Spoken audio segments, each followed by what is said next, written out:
All right, everybody, it's time to lay down for bed and listen to a story. It's time for the night chicken, and you don't want to miss that now, do you? I didn't think so. Now, if everybody is ready, let's begin. Hush now, little dreamer, and listen to the cold whispers of a late November night. The air was crisp, the stars were sharp, like spilled sugar, and the night chicken was, quite simply, running on fumes. Shy, our brave hero, had been so focused on defending the boundary at the night end fence and checking on the chilly residents of the farm that she had forgotten a cardinal rule of nighttime heroism: even the moon must wane before it can wax.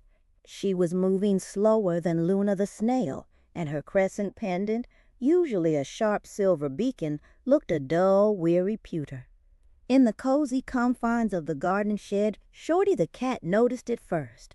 Shy yawns were now louder than his soft, contented purrs. "Shy friend," he meowed, twitching his torn ear, "you're patrolling the same fence post 3 times in 1 hour. That not protection, that just a circle." Skinny the raccoon, polishing a shiny button he'd found, nodded seriously. "You look like you're running on stardust fumes, Shy. Your eyes don't gleam, they just blink." Shy tried to protest that the night required constant vigilance, but her feathers felt heavy, and her normally springy step dragged like a soggy leaf. Her routine had become a rush, and the magic in the night felt brittle. That night her frantic pace nearly caused a tiny disaster. Racing past the big roots of the old oak tree, she failed to see little Darla the field mouse, who was nervously attempting to drag a perfectly round cranberry back to her den. Shy nearly stepped on Darla Precious' tail. "Oh, night chicken, please be careful," squeaked Darla, clutching her cranberry tightly. "You're usually a silent whisper. Tonight you sound like a runaway acorn."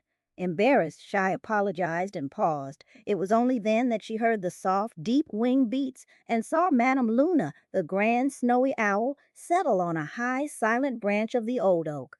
"Ah, night chicken," Madame Luna observed, her silver eyes gleaming with ancient wisdom. "You try to carry all the darkness on your shoulders, but the night is a great strong cloak. It does not need holding up, only guiding. A hero work needs rhythm, not just rush." Shy looked up, her bright green eyes earnest. "But if I rest, Madame Luna, who keeps watch?" "Rest is part of the watch, little one," the owl hooted. "It recharges the magic that keeps the shadow things away. When you are strong, the farm feels your strength, even if you are still." Shy took the wisdom to heart. Back in the garden shed, she redrew her patrol map, naming the time between the moon ascent and the true depth of midnight, the hour of stillness. During this hour, she tasked Shorty and Skinny with securing the perimeter of the woodpile, a crucial, manageable job that gave them pride. Meanwhile, she settled deep into the straw, allowing herself to simply breathe in the safety of her shed. When she emerged an hour later, the change was immediate. The soft, quiet rest had polished her inner light. Her feathers felt sleek, and the crescent pendant on her leg gleamed sharp and ready. She moved with renewed grace, a silent whisper once more, gliding across the frosty grass toward the night end fence. Her heart was full, realizing that taking care of herself wasn't a pause in her heroism, it was the strongest part of it. The balanced hero is the one the night trusts most. That's the end of tonight's story, and now comes my favorite part. Let's close our eyes, listen to some soft music, and dream about Shy's next adventure.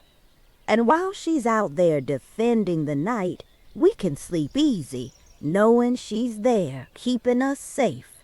Sleep tight, everyone, and don't bite any bed bugs.